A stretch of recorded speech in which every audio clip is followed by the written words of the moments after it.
Bienvenue dans ce podcast du courant pour une écologie humaine. Vous trouverez ici des initiatives et réflexions qui visent à construire un monde plus bienveillant et solidaire. Est-ce que vous êtes prêts? Allons puiser l'inspiration pour construire le monde de demain grâce à l'interviewé du jour.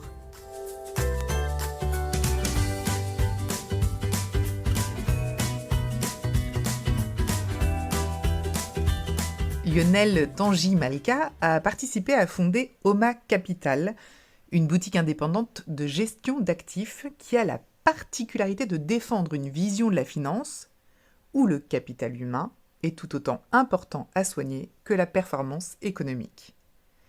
Dans cette interview, on demande à Lionel Tanguy Malka pourquoi le S de RSE, qui est donc la responsabilité sociétale des entreprises, est si important pour lui. Bonjour Lionel Tanguy Malka, c'est une joie de vous accueillir aujourd'hui. Pouvez-vous nous dire quelques mots sur vous-même pour commencer? Je suis un jeune grand-père de 50 ans, patron d'une société de gestion qui s'appelle Oma Capital. Oma qui veut dire humain en espéranto, c'est-à-dire une langue universelle, et donc qui veut dire capital humain. Je suis quelqu'un qui aime les gens, qui s'éclate au quotidien avec une bande de 16 collaborateurs. Alors qu'est-ce qu'Oma Capital? Quelle est sa vocation? Oma Capital est une société de gestion que j'ai contribué à fonder en 2011. La vocation de la société est donc de gérer des portefeuilles. Nous sommes agréés par l'autorité des marchés financiers pour réaliser cet exercice, mais avec un prisme particulier qui vise à avoir un impact positif sur l'environnement, que ce soit l'environnement au sens environnemental du terme ou l'environnement humain. Parce que c'est très bien de penser à tout ce qui est décarbonation, mais vivre heureux, travailler, contribuer au bien-être des collaborateurs dans les entreprises est une dynamique qui nous est chère. Et pour ceux qui ne connaissent pas trop cet univers-là, est-ce que vous pouvez nous éclairer un peu sur les missions et les objectifs des sociétés d'investissement? Une société d'investissement gère des actifs. Les actifs peuvent être gérés à travers différents supports d'investissement. Il y a ce qu'on appelle la gestion sous mandat ou la gestion à travers un fonds. Donc lorsque vous parlez d'un fonds d'investissement, vous ne parlez que d'une enveloppe en vérité. Donc une société d'investissement gère finalement différentes sortes d'enveloppes. Parmi elles, il y a les fonds d'investissement. La différence entre un mandat et un fonds, c'est que le mandat est beaucoup plus profilé, d'accord? C'est vraiment quelque chose que vous gérez de manière très individuelle, alors qu'un fonds d'investissement s'adresse à une pluralité de souscripteurs, d'investisseurs. L'un relève de la gestion collective, le fonds, alors que le mandat relève de la gestion individuelle.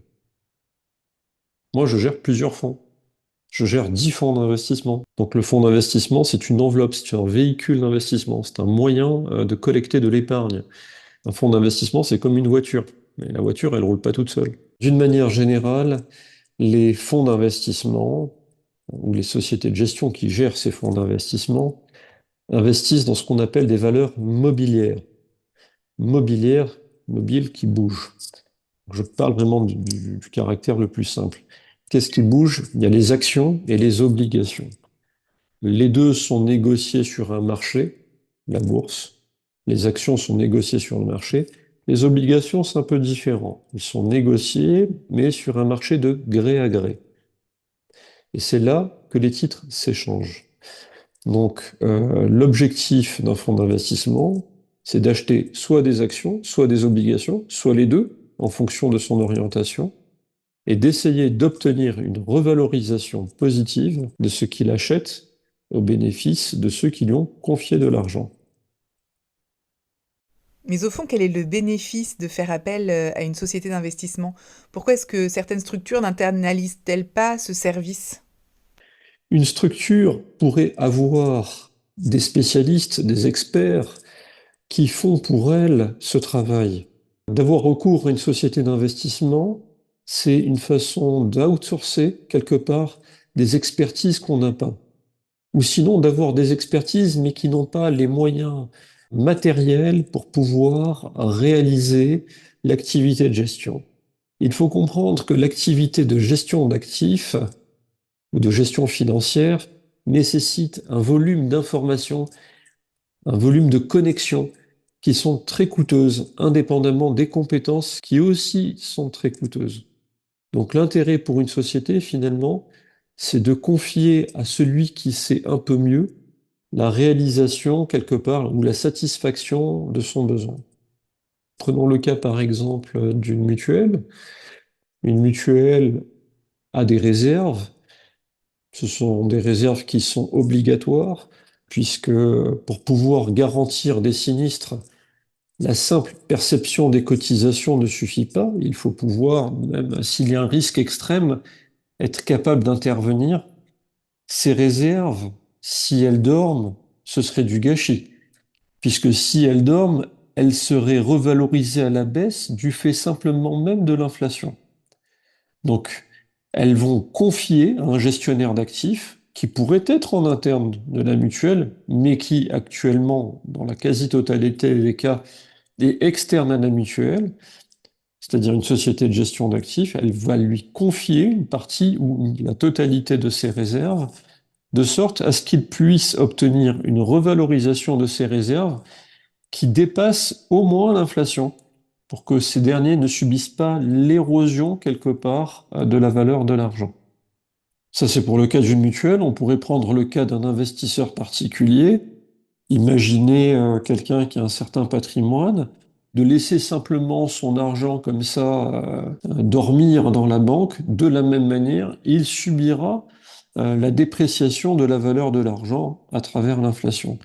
Et donc d'avoir recours à un acteur qui sera là justement pour obtenir une revalorisation de cet argent, c'est le meilleur moyen pour lui de ne pas perdre à la fin du jour son pouvoir d'achat.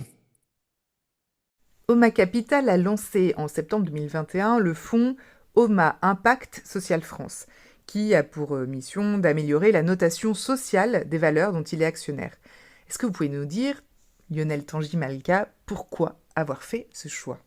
Le choix de chercher une revalorisation à la hausse du S de l'ESG des sociétés est quelque chose qui nous est apparu très important. La réglementation s'emploie à satisfaire des problématiques qui sont liées à l'environnement. Et les acteurs réagissent, et tant mieux, c'est très bien. Mais il y a une autre dynamique, une dynamique qui nous est très chère. C'est la dynamique effectivement de la question humaine.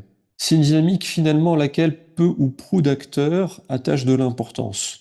On regarde les résultats financiers, on regarde la performance financière, qui regarde particulièrement la situation des collaborateurs, qui regarde la situation du bien-être au travail, qui s'intéresse véritablement à la performance de la QVT, de la qualité de vie au travail.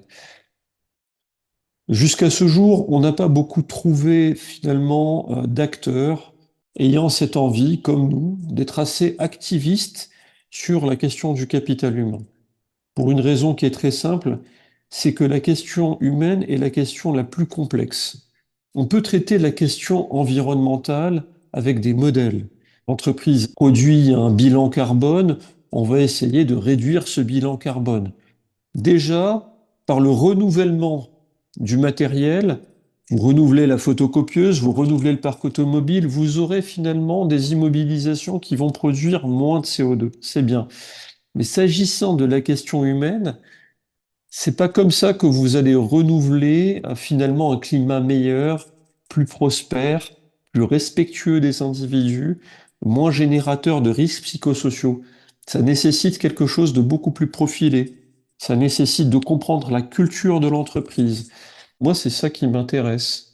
C'est d'obtenir une revalorisation à la hausse de la performance des fonds qui m'ont été confiés, d'une part, mais c'est aussi que c'est servi à contribuer à un monde meilleur, voilà, tout simplement.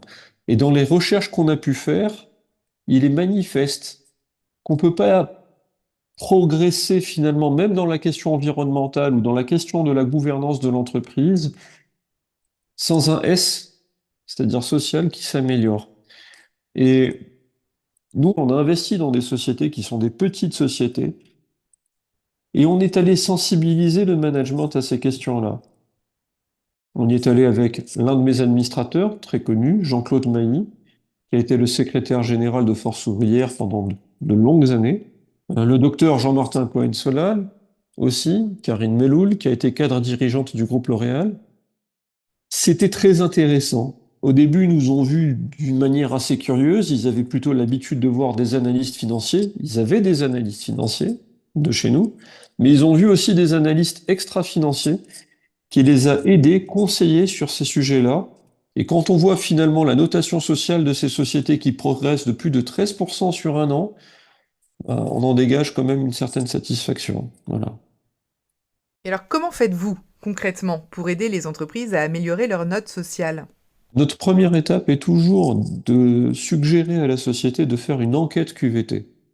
Il n'est pas possible d'aider une entreprise à progresser si elle ne sait pas où elle en est.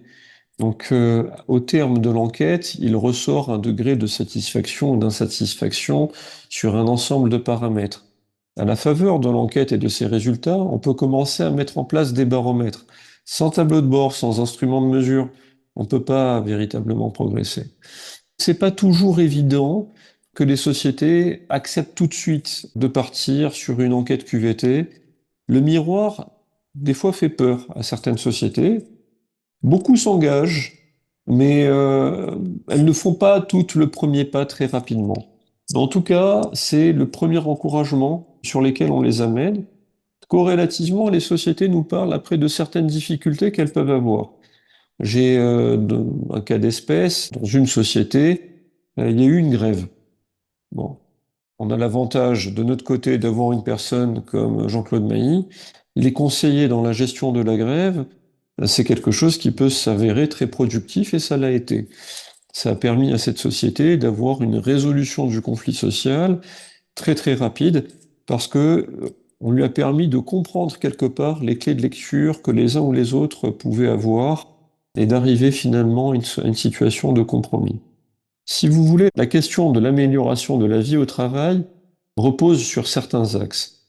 Vous avez d'un côté le parcours professionnel, vous avez de l'autre la santé au travail, enfin, je dirais que vous avez le dialogue social. La question du dialogue est très très très très importante. Et je vais vous dire, beaucoup de gens voient dans la qualité de vie au travail la capacité peut-être d'avoir du temps ménagé, des canapés, des baby-foot, je ne sais quoi. La performance sociale est indissociable quelque part de la performance économique. Mais qu'est-ce qui fait que la performance économique va amener de la performance sociale? C'est simplement d'avoir un projet et d'être en capacité de toujours communiquer. C'est tout. C'est tout. Donc vous pouvez avoir finalement un ordinateur pour quatre, être sous-équipé. Si vous savez, entre guillemets, transférer vos perspectives à vos collaborateurs, alors là, tout est gagné. Moi, je vois beaucoup d'entreprises qui font pas mal d'efforts sur le temps de travail, etc. Mais le collaborateur, c'est quelqu'un qui a soustrait quelque part un projet personnel pour abonder dans le vôtre. Mais il faut qu'il soit saisi par le vôtre. Et pour être saisi par le vôtre, il ne faut pas qu'il se sente comme un numéro. Il faut qu'il se sente considéré, il faut partager, il faut communiquer avec lui. Ça vaut pour le chef d'entreprise comme pour l'ensemble des managers. Par exemple, on parle des risques psychosociaux. C'est un grand mot, mais en vrai qui désigne des petites choses. Le collaborateur a envie de bien faire. Mais si vous le mettez dans une situation où vous devez verser 1,5 litre dans un gobelet qui ne peut contenir qu'1 litre, c'est là que le risque psychosocial commence à arriver. Tout ce que je vous dis, avant même d'aller voir ces sociétés, est le produit d'un travail interne qu'on a fait avec des philosophes qui sont venus. On a travaillé sur chaque sujet, la question de la rémunération, la question des risques psychosociaux, la question du dialogue social, et c'est la conclusion à laquelle nous sommes parvenus. Et c'est pour ça, encore une fois, que vous avez des grandes sociétés où les gens ne sont pas motivés. Et pourtant, dans la grande société, ils ont le CE, ils ont les tickets vacances, ils ont les tickets resto, ils ont tout ce que vous voulez. Oui. Mais d'arriver dans un endroit et n'être qu'un numéro, dans un endroit en plus où on passe quand même beaucoup de temps, finalement. On a besoin de se sentir considéré. Finalement, le bien-être, c'est la considération de l'autre. Bon, je vais vous poser la question basique en fait. Qu'est-ce que ça apporte aux entreprises d'améliorer la qualité de vie au travail et le bien-être des salariés? On voit qu'il n'y a pas de comparaison entre des sociétés où le personnel est engagé et des sociétés dans lesquelles finalement l'engagement fait défaut. La résilience de la société n'a rien à voir. Imaginez un excellent chef, mais qui a une mauvaise brigade. Est-ce que vous croyez véritablement que son restaurant va avoir un grand succès? Cet exemple-là paraît simple, mais il est palpable pour tout le monde. Et c'est vrai pour tellement, tellement, tellement de sociétés.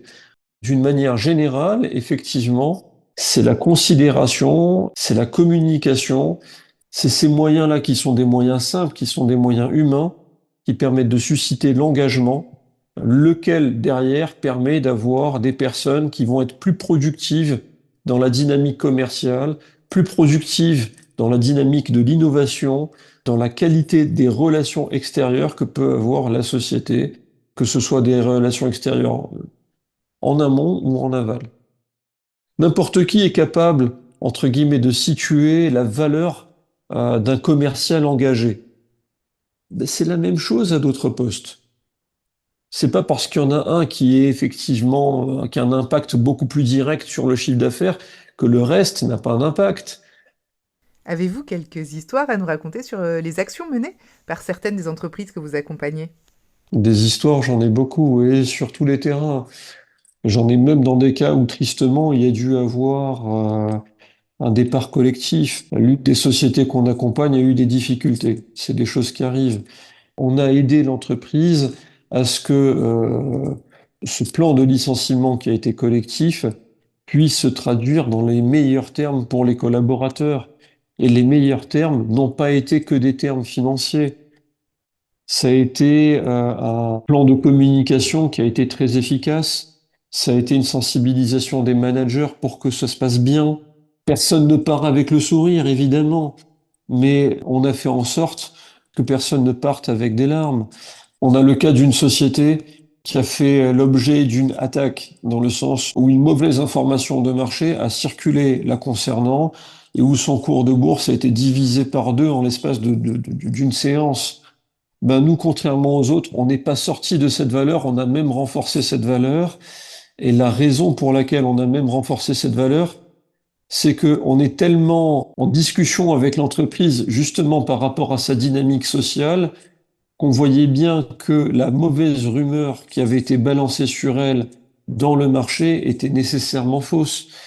On a une autre société qui a été saisie effectivement des questions du trouble musculaire squelettique de ses collaborateurs et qui, à la faveur des échanges qu'on a pu avoir, a créé un cabinet éphémère de podologie à l'intérieur de la société pendant certains temps pour produire gratuitement des semelles à tous ses collaborateurs afin de pouvoir corriger quelque part leur posture et faire régresser le risque sur les troubles musculaires squelettiques. Moi, je vous parle effectivement de situations précises, ponctuelles, avec des effets palpables. C'est beaucoup de facteurs. C'est l'aménagement entre temps privé et temps professionnel. C'est équilibrer la politique de formation. C'est mettre en place des grilles de salaire pour éviter les discriminations. C'est mettre en place des dispositions d'alerte quand il peut y avoir des situations de harcèlement. Après, si vous voulez, on essaie de mettre en place une somme de procédures pour éviter que des risques puissent se passer et pour que des parcours professionnels puissent harmonieusement s'exprimer. Comment est-ce que vous sélectionnez les entreprises avec lesquelles travailler? Lorsque on est face à une entreprise, nous, ce qui nous intéresse, tout d'abord, c'est sa capacité à dialoguer avec nous, sa capacité à partager quelque part notre ambition. Si au bout de quelques entretiens, on s'aperçoit finalement qu'il n'y a pas de dialogue ou que le dialogue n'est pas productif, on sort de cette société, quelle que soit sa situation. C'est pas le débat. Nous, on investit dans la société parce qu'elle nous paraît avoir des fondamentaux financiers et extra-financiers intéressants. Intéressants dans le sens où, au terme de ces fondamentaux, on pense qu'on va pouvoir progresser avec elle. Maintenant, si à la faveur des différents échanges qu'on peut avoir directement avec elle, s'aperçoit que c'est des gens finalement qui ne partageraient pas l'objectif qui pourrait être le nôtre, ou que c'est un dialogue du type cause toujours tu m'intéresses, on quitte la société, on vend les parts, et c'est fini. Vous avez eu des distinctions pour vous féliciter de votre action au plan social notamment. Est-ce que vous voulez nous en dire un peu plus à ce sujet? Oui, tout à fait, tout à fait. On a eu des distinctions. Nous avons eu des distinctions. Sans doute parce que nous sommes les premiers et malheureusement presque toujours les seuls. Nous nous sommes intéressés à un sujet finalement qui concerne tout le monde. Tout le monde comprend qu'intuitivement, il y a une relation entre l'engagement des collaborateurs et la performance de l'entreprise. Mais vous savez, les distinctions, enfin, si vous venez dans mon bureau, elles sont dans le placard, hein. La plus belle distinction, c'est lorsque je vois qu'effectivement, la progression du S de l'ESG a été de plus 13%. Ma distinction, c'est lorsque certaines entreprises qu'on accompagne nous ont cités dans leur rapport financier. Ma distinction, elle est au quotidien quand je vois mes collaborateurs heureux. Le reste, c'est sympa. Je dis pas que j'apprécie pas. Mais bon, je me lève pas le matin pour ça. Et alors dites-nous, comment ça se passe au sein même d'Oma Capital? Comment faites-vous pour que vos salariés soient épanouis et heureux? Pour nous assurer que les salariés seront durablement heureux, bah, la première étape, c'est de veiller au moment du recrutement qu'il n'y ait pas de différence entre notre façon de voir les choses, notre façon de percevoir l'investissement, notre philosophie d'investissement, qu'il n'y ait pas d'incohérence entre nos affinités quelque part et les affinités de la personne qui va entrer dans le groupe. Il ne faut pas que ce soit une pièce rapportée, il faut qu'il devienne un membre à part entière. Ensuite, il y a beaucoup d'échanges chez nous. Tout le monde a le droit de s'exprimer, même le stagiaire. Tout le monde a le droit de participer à des réunions, tout le monde a le droit de poser des questions. Ce n'est pas l'ancienneté qui fait le grade, ce n'est pas le titre qui fait le grade, c'est la pertinence. C'est quand même assez différent par rapport à beaucoup de mes confrères. Il y a indépendamment de ce facteur un très très grand respect dans la gestion du temps entre la vie professionnelle et la vie privée. Chez Oma Capital, à partir de 19h30, il n'y a plus de mail qui doit circuler, par exemple. Ce qui oblige les gens à faire le travail, à devoir satisfaire à leur travail, à des heures tout à fait convenables qui sont entre 9h et 19h30. Je pense aussi que ce qui contribue à faire que les gens sont plutôt heureux chez Oma, ce qui explique pourquoi on a un très faible turnover, c'est parce qu'il y a un grand souci de cohérence. On est comme ça entre nous, mais on est aussi comme ça avec nos parties prenantes.